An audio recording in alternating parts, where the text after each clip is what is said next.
Math solution bye एमबेस्ट में आपका स्वागत है। गणित विषय के संपूर्ण कोर्स NCERT पाठ्यक्रम के अनुसार पढ़ने और समझने के लिए चैनल को एक बार सब्सक्राइब कर बेल आइकन अवश्य प्रेस करें। कक्षा 7 के विद्यार्थियों का आज की ऑनलाइन कक्षा में स्वागत है। प्यारे बच्चों, आज अध्याय 8 राशियों की तुलना में हम सीखेंगे कि किसी भी राशि के बढ़ने और घटने को कितनी मात्रा बढ़ी और कितनी मात्रा घटी उसको हम प्रतिशत में कैसे कहेंगे। तो माना बात करते हैं एक वस्तु जिसका शुरू में मूल्य था 200 रुपया, महंगाई के कारण कुछ समय बाद वह वस्तु 300 रुपये की हो गई। तो देखिए इसके मूल्य में वृद्धि हुई है। कितनी वृद्धि हुई है? 200 से 300 में 100 रुपये की वृद्धि हुई है। तो अगर हम यह बताना चाहें कि मूल्य में कितनी प्रतिशत वृद्धि हुई है, तो देखो हम कैसे इसको हल करेंगे। तो आप सबसे पहले इसके लिए आधार सोचिए कि वृद्धि किस में हुई है, अर्थात वृद्धि से पहले क्या मूल्य था। वृद्धि से पहले मूल्य 200 रुपये था, तो 200 पर वृद्धि हुई है, तो 200 आधार हो गया वृद्धि होने के लिए। तो 200 पर कितने रुपए की वृद्धि हुई है? तो देखिए 200 पर कितने रुपए की वृद्धि हुई है? रुपये 100 की। मूल 200 रुपये था और अब 300 हो गया, तो मूल से 300 अर्थात वृद्धि 100 रुपये की हुई। ये बढ़ोतरी भी कहलाएगा। शब्द इसके लिए आप बढ़ोतरी भी इस्तेमाल कर सकते हैं। तो अगर 100 पर हम वृद्धि निकालेंगे, 200 पर 100 रुपया हो रही है, तो 100 पर कितनी होगी वृद्धि? 100 पर हो जाएगी 50 रुपया। तो और 100 पर होने वाली ही चीज़ को हम क्या कहते हैं? प्रतिशत कहते हैं। तो अर्थात जो वृद्धि हुई है वह कितनी हो गई है? 50%।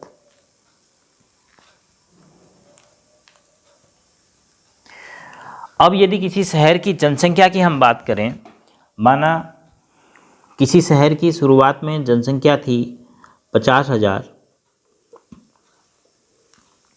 ये किसी शहर की जनसंख्या है 50,000। तो कुछ समय बाद क्या हुआ कि शहर में सुविधाओं की कमी हुई। उस शहर में शिक्षा स्वास्थ्य की सुविधाओं में कमी आई, तो लोगों ने वहाँ से हटना शुरू किया। तो कुछ समय बाद, देखो कुछ समय, हम ये निर्धारित नहीं कर रहे हैं 1 वर्ष 2 वर्ष, कुछ समय बाद उस शहर की जनसंख्या रह गई 45,000। तो इस समय अंतराल के दौरान शहर की जनसंख्या में कमी हुई या वृद्धि हुई, यह तो आप इन दोनों को देख के बता सकते हैं कि शुरुआत में 50,000, अब 45,000, तो जनसंख्या में कमी हुई है। तो कितनी कमी हुई है? जनसंख्या में कमी हुई है 50,000 से 45,000 हो गई, 5,000 जनसंख्या में कमी हुई है। अब आपने फिर यहाँ पर यह समझना है कि कमी किस पर हुई है। बहुत बार जब हम लाभ हानि या बट्टा के सवाल करेंगे तो हम फॉर्मूले पे चले जाते हैं, सूत्र पे, लेकिन समझना पड़ेगा कि जो सूत्र आता है वो आता कहाँ से है। तो अगर आप बेस समझ जाएंगे तो फिर सूत्र को याद नहीं रखना पड़ेगा। तो इसलिए मैं आपको बेस समझाने की कोशिश कर रहा हूँ कि जो आपकी यहाँ पर कमी हुई है जनसंख्या में, वह हुई किस पर है? 45,000 या 50,000 पर। तो देखिए शुरुआत में जनसंख्या 50,000 थी, तो कमी 50,000 में से हुई है, तो बेस ये हो गया, आधार 50,000 हो गया। तो कमी कितनी की हुई है? 50,000, 5,000 की। किस पर? 50,000 पर। तो आप सोचिए इसको क्या लिखेंगे? 50,000 पर कमी कितनी हुई है? 5,000 की। तो 1 पर कमी कितनी होगी? 5,000 बट्टे 50,000। तो 100 पर कमी कितने की होगी? 100 पर कमी बराबर 5,000 बट्टे 50,000 गुणा 100। 1 2 3, 1 2 3 4, तो अब देखो 50/5 कितना हो गया, 10। तो यदि वहाँ की जनसंख्या 100 होती तो कितनी कमी होती, 10 कमी होती। तो इसी हम कमी को प्रतिशत में बदलेंगे, प्रतिशत में बोलेंगे तो जनसंख्या में जो कमी आई वो कितनी आई, 10%। कहने का मतलब है उस शहर की जनसंख्या में 100 पर 10 की कमी आई है। यदि उस शहर की जनसंख्या 50,000 न होके 100 होती तो वहाँ की जनसंख्या कितनी रह जाती, 90 रह जाती। यहाँ पर समझना है देखिए कि 50,000 में से 5,000 जनसंख्या में कमी होने पर हम उसको प्रतिशत में कैसे व्यक्त कर रहे हैं, 5,000/50,000 गुणा 100। तो इसी को हमने फॉर्मूले के रूप में समझना है, रटना नहीं है बल्कि समझना है। देखो किसी भी राशि की मात्रा में अगर कोई कुछ कमी होती है, कुछ वृद्धि होती है, तो हम क्या कर रहे हैं, कमी को आधार से भाग दे रहे हैं, वृद्धि को। अब देखो जो हमने 50% यहाँ पर निकाला वृद्धि, तो देखो कितनी वृद्धि हुई, 100। किस पर, 200 पर। तो 100/200 गुणा 100।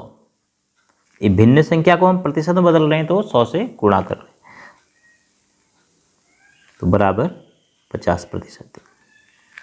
इससे पूर्व में आप भिन्न संख्याओं को प्रतिशत में बदल चुके हैं, तो आप इसको इस प्रकार से समझिए कि 5,000 कितने में कमी हुई है, 5,000 नंबर कितने में से आए हैं। ये जैसे आपके 10 में से 8 नंबर आते हैं तो क्या लिखा जाता है, 8/10। तो अब हमें क्या बताना है, कमी कितनी हुई है, 5,000 कितने में से, तो उसको बट्टे में लिखेंगे। तो अगर आप इस चीज़ को समझ जाते हैं, आधार को, यानी कितने में से कमी हो रही है, कितने में से वृद्धि हो रही है, उसको बट्टे में लिख के भिन्न संख्या के रूप में आपके पास आपकी कमी या वृद्धि पता चल जाएगी। उसके बाद उसको 100 से गुणा करेंगे। तो किसी भी वस्तु के मूल्य में होने वाली वृद्धि, होने वाली कमी, किसी भी खरीदारी के दौरान होने वाली कमी और होने वाली वृद्धि को हम लाभ या हानि के रूप में जानते हैं। तो उसको हम प्रतिशत में बदलना चाहते हैं तो हमें आधार पता होना चाहिए। तो हम क्या करेंगे, कमी या वृद्धि जो भी हो रही है उस राशि में आप आधार राशि का भाग देंगे। आधार क्या है, मतलब आधार को आप अच्छी तरह समझिए कि आधार का मतलब होता है जिस पर कमी हो रही है, जिस पर वृद्धि हो रही है, उसको हम आधार कहेंगे। उसको हम गुणा करेंगे 100 से, तो हमारे पास जो ये चीज़ आएगी वो आएगी कमी या वृद्धि प्रतिशत में। कमी या वृद्धि हमारे पास किस में मिल जाएगी, प्रतिशत में। तो सभी चीज़ के लिए आप इस फॉर्मूले को दिमाग में बैठाइए और समझने की कोशिश कीजिए कि ऐसा क्यों। चलिए एक सवाल हम खरीदारी का करते हैं। सोचिए कि माना 800 रुपये की एक वस्तु थी और उसको आपने 1,000 रुपये में बेच दिया। 800 रुपये की एक वस्तु आपने खरीदी और उसको आपने 1,000 रुपये में बेच दिया। तो इस वस्तु के मूल्य में कितनी वृद्धि हुई वो आपको फायदे के रूप में मिली। देखो आपने 800 रुपये में खरीदी और आपने बेच दिया उसको 1,000 में, तो कितनी वृद्धि हुई उसके मूल्य में बेचने पर, 200 रुपये की। तो इसी को हम कह देते हैं लाभ। खरीदारी के संदर्भ में होने वाली वृद्धि को हम क्या कह दे रहे हैं, लाभ। तो लाभ बराबर जो आपका विक्रय मूल्य है, इसको कहा जाता है विक्रय मूल्य, जितने में बेचा, और इसको कहा जाता है क्रय मूल्य। तो 1,000 में से हम 800 घटा देंगे तो हमें मिलेगा 200। क्या किया हमने, देखो ये क्रय मूल्य है, क्रय माने खरीदना। ये क्या है, विक्रय मूल्य, विक्रय माने बेचना। तो क्रय मूल्य में से विक्रय मूल्य घटाएंगे तो हमें क्या मिलेगा, लाभ। अब इस बार आप ये सोचिए कि वृद्धि हो रही है कि कमी हो रही है। तो मूल्य में वृद्धि हो रही है तो लाभ हो रहा है, अगर मूल्य में कमी हो जाएगी तो हानि हो जाएगी। जब आप किसी चीज़ को खरीद के बेच रहे हैं और मूल्य उसका कम हो जा रहा है, यानी आपको कम में बेचना पड़ रहा है, तो आपको क्या होगा, लॉस होगा, आपको हानि होगी। तो उसी को भी हम इसी प्रकार प्रतिशत में निकालेंगे। लेकिन दोनों के लिए आधार क्या होगा, क्रय मूल्य होगा, चाहे लाभ हो चाहे हानि हो। क्यों, क्योंकि लाभ और हानि किसके आधार पर बताई जा रही है, कितने में खरीदा इसके आधार पर, अर्थात क्रय मूल्य उसका क्या था।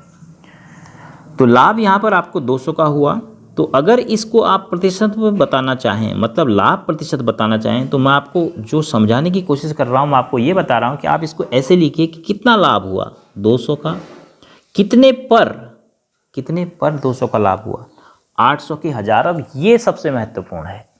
देखो, आपने 800 रुपये का खरीदा था तो आपको 800 पर लाभ हुआ, क्योंकि 800 वस्तु का मूल्य था बेचने से पहले, मूल्य वृद्धि होने से पहले 800 था, तो 200 का लाभ हुआ 800 पर, तो लिखा जाएगा 200 बट्टे 800, ये भिन्न हो गई, और इसको किया जाएगा गुणा 100 से, भिन्न को हमने प्रतिशत बदल दिया। तो अब इसको आप सरल करेंगे तो 1 2 कैंसिल, 2 1 का 2 और 2 चौको 8, तो 4 से 100 में भाग जाएगा कितना, 25, तो लाभ प्रतिशत हो गया 25। इसी प्रकार यदि आप इसी वस्तु को 800 रुपये की वस्तु को आप बेच दे रहे हैं 600 में, आपको पसंद नहीं आई और दूसरा खरीदेगा नहीं 800 में ही, तो आपने कहा चलो 600 में ही बेच देता हूँ। तो अब देखो आपके मूल्य में कमी हो गई है। जो आपने खरीदा था कॉस्ट प्राइस सीपी, देखो शॉर्ट में क्रय मूल्य, इसको सेलिंग प्राइस एसपी विक्रय मूल्य, अब आपका विक्रय मूल्य घट गया तो कमी होगी ना मूल्य में, तो आपको हानि होगी। तो हानि, अब इसको रटना नहीं है कि हानि कब होगी लाभ कब होगा, आपने सोचना है कि प्रश्न क्या कह रहा है। प्रश्न कह रहा है कि 800 रुपये की वस्तु को 600 रुपये में बेचना पड़ रहा है, तो यानी मूल्य में कमी हो रही है, तो कमी हो रही है तो निश्चित रूप से हानि होगी जो बेच रहा है। तो हानि बराबर 800 में से 600 को घटाएंगे, क्योंकि कौन बड़ा है, अब क्रय मूल्य बड़ा है, तो क्रय मूल्य में से विक्रय मूल्य को घटा के आपको मिलेगी हानि रुपये 200 की। अब इसको हमने प्रतिशत में बदलना है, तो अब आपके पास बुक में फॉर्मूला होगा कि हानि प्रतिशत बराबर, तो जरूरी नहीं है आपने उसको याद करना या रटना। आप सोचिए कि हानि कितने की हुई, 200 की हुई, कितने पर, यानी हानि होने से पहले उसका मूल्य क्या था, हानि होने से पहले मूल्य था उसका 800 रुपया, तो आधार हो गया 800, तो 200 रुपये की हानि हुई कितने पर, 800 पर, तो हम कैसे लिखेंगे उसको, 200 बट्टे 800, 200 हानि 800 पर गुणा 100। तो आप ये कैंसिल कर लीजिए, 2 1 का 2 दूना, सॉरी 2 1 का 2 चक्को और 4 से 100, 25% की हानि हुई। तो 800 रुपये की वस्तु को अगर आप 1000 रुपये में बेच रहे हैं तो आपको 25% का लाभ हो रहा है। जब 800 रुपये की वस्तु को आप 600 रुपये में बेच रहे हैं तब आपको 25% की हानि हो रही है। तो इसी प्रकार आपके पास अन्य सवाल होंगे बट्टा वाले। बट्टा का मतलब छूट। बट्टा को आप किस प्रकार से समझेंगे, एक और चीज़ आती है इसमें, बट्टा। बट्टा का मतलब होता है जब आप दुकान से कुछ खरीद रहे हैं तो आपको मिलने वाली छूट को बट्टा कहते हैं।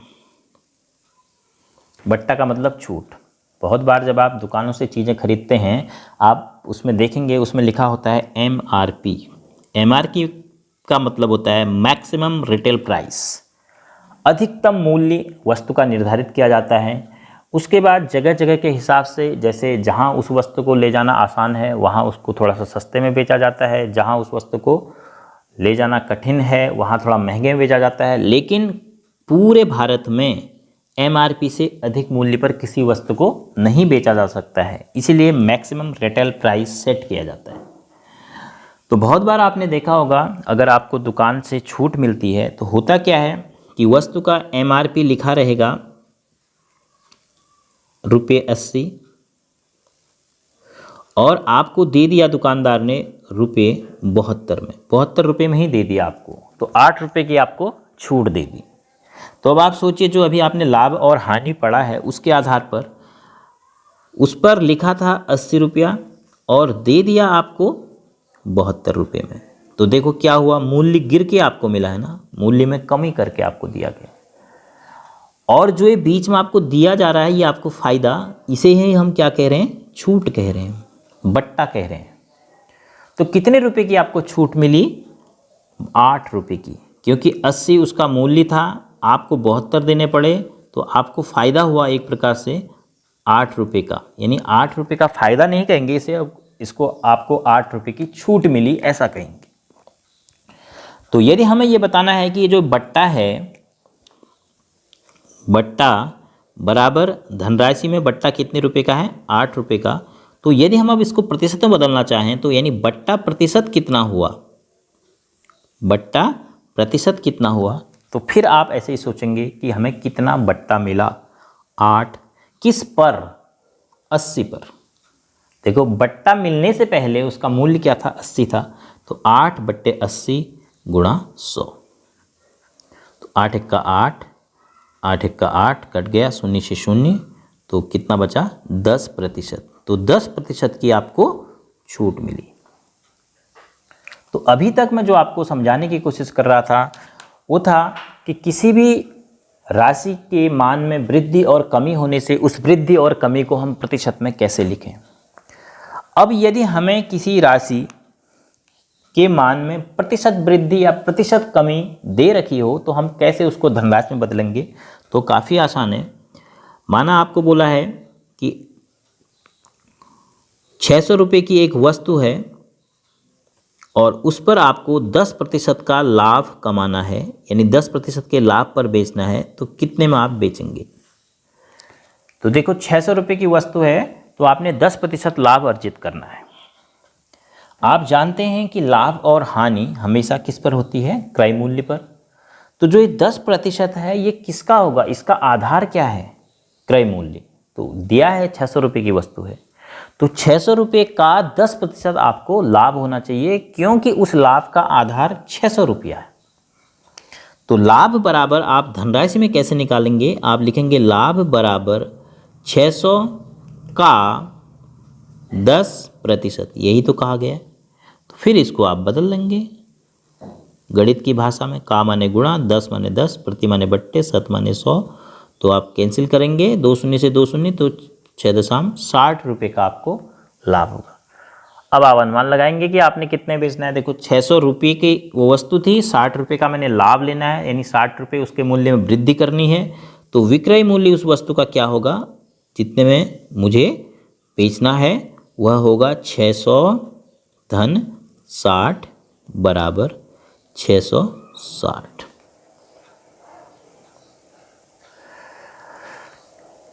अब इसी प्रश्न को अगर हम दूसरे तरीके से करेंगे तो कैसे सोचेंगे। देखिए 600 रुपये की वस्तु को हमने 10% लाभ पर बेचना है, तो किसी भी वस्तु का मूल्य स्वयं का 100% हुआ, 600 का 100% हुआ, लेकिन हमें 10% लाभ कमाना है तो इसका वस्तु को हम 110% पर बेचेंगे।